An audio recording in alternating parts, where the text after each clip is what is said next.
The musical remake of The Color Purple was released on Christmas Day. I took my mother to go see it the day after.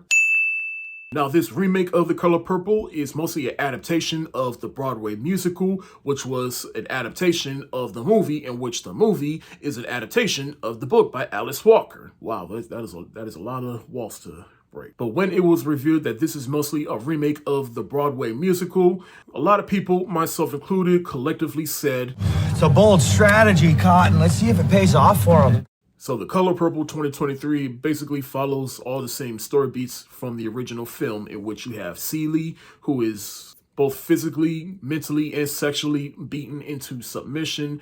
But then all the women she meets later in her life encourage her and inspire her to finally step up for herself against Mr., who married her at a young age, physically and sexually abused her, turned her into his personal slave, raised his rowdy-ass kids. But then she finds letters from her long-lost sister, which pushes her over the edge to finally step up to Albert, put a hex on him, forces him to finally do right by her, and that is a movie. Though, like I said, this is a musical, and some things were changed around a bit. Now, like I said, once I heard that this is mostly an adaptation of the Broadway musical, I was a little intrigued, because that means that they're not just going to do a shot-for-shot remake of the original. They're actually doing something different.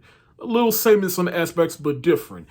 And when I finally saw the movie, I liked it, but didn't love it. I still prefer the original, but there are some things in this movie that I felt improved over the first film. Some things I felt fell short from the first film. Like, for instance, the original film was directed by Steven Spielberg, but this time around, this film is directed by a black man, Blitz Bozawe. Forgive me if I mispronounce your name, but I bring this up because that is one thing about the original. Is like, there's just so many iconic moments and iconic shots from that original, like, you are just never going to top. Like, you are never going to top Celie standing up to Albert and giving the hex on him, like, everything you did to me, already done to you. And there are other things in that original movie that you're just never going to top, which I'll mention later. But that very last shot at the end of the original movie, like, that shot, like, that is just chef's kiss.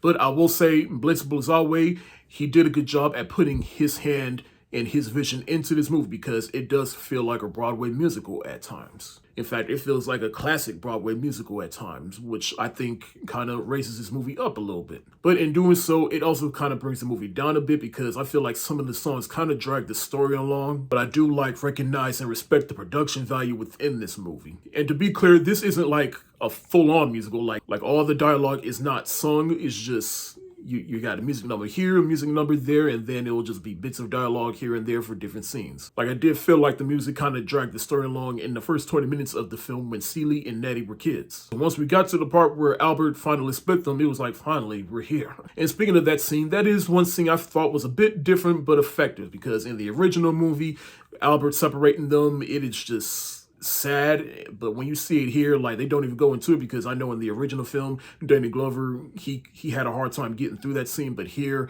Coleman Domingo, he comes in, he does what Danny Glover did in the original, but then he eventually brings out a gun, and that shook me off guard. But it was unintentionally hilarious to me. Like, all right. And that is a good segue into my next point about this movie. It's just all the differences between this and the original, because I'm sorry, but as I was watching this movie, I just couldn't help but compare it to the original.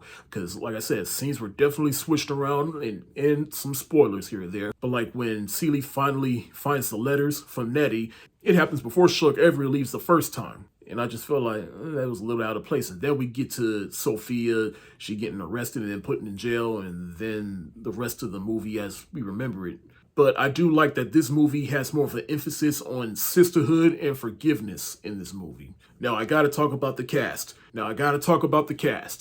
And while nothing is ever going to make me forget Whoopi Goldberg as Celie, I do feel like Fantasia Barrino did a good job at making us feel more sorry for this character. And we all know Fantasia can sing. I mean, she's the third winner of American Idol, but I thought she has some excellent acting chops here. Danielle Brooks plays the role of Sophia, and again, nothing's ever going to make me forget Oprah Winfrey as Sophia. And I'll admit, I was a little hesitant at first when I first saw Danielle Brooks as Sophia at first in the movie, but then somehow I just remembered in the back of my mind, like, wait a minute, Danielle Brooks did play Sophia in the Broadway musical during its revival. And then having that information in my head and then seeing her performance in this movie, I started seeing the vision of what she was bringing to this character, and I dug it. Danielle Brooks definitely made the role of Sophia her own. Now, I love me some Taraji P. Henson, and while I thought she was good as Shug Avery, it was just one of those things where, like, I feel like the star is bigger than the character that the star is playing.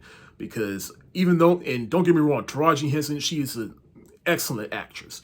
But I couldn't help but just constantly see Taraji Henson as Shug Avery. Like, I didn't feel like she completely disappeared into the role, but she still did an excellent job at playing Shug. Coleman Domingo plays Albert, or Mr., whichever you want to call him.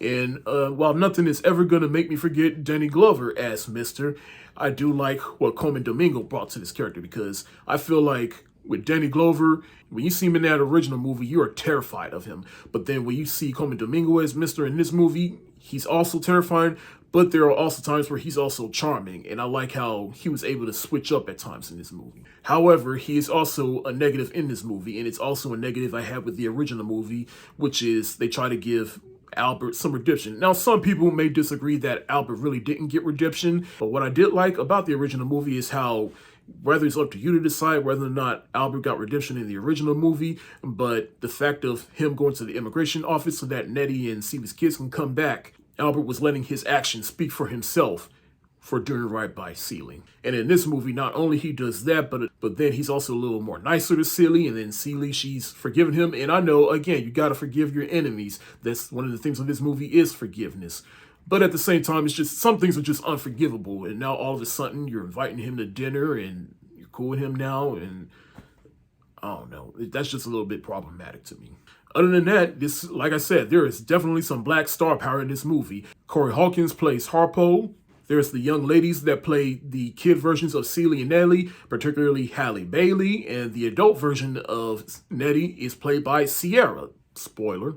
Lou Gossett Jr. plays Old Mister, and yeah, all due respect to Lou Gossett Jr., but I prefer Old Mister in the original. R&B singer Her, she plays Squeak, and yeah, she really didn't have that much of a role in this movie. Granted, that character didn't have that much of a role in the original movie, but at least in that movie, that character stood out. And here, I just feel like she really didn't do nothing to stand out. I feel like they just hired her just to be like, hey, we got this big R&B singer here, and all due respect to her, she's a great singer, and at least from what I've seen in this movie, she's fine in the movie. I just felt like they just put it in the movie just to bring in a young audience. And that's ultimately how I feel about this movie. Is just, this movie was basically made for modern audiences. It was made for anybody who never saw the original or just never caught up to it. And if they see this movie, maybe they'll go seek out the original. I don't know, but yeah, this movie was more so made for modern audiences, but I still appreciate it for having its own identity, for being a musical. And I'll even say the iconic dinner scene, that was the scene I was laser focused on the most, because that dinner scene is my favorite scene from that movie. It's one of my favorite dinner scenes, and I felt they executed the dinner scene excellent here. There was still tension, it was still funny, it was still heartfelt, it made you feel emotional, it was triumphant, except the part where Fantasia tried to do the hex. Overall, I felt this movie did some things that improve upon the first movie, but at the same time, you're still not going to top that original movie. But I still recommend you watch it, though. I'm going to give The Color Purple the thumbs up emoji.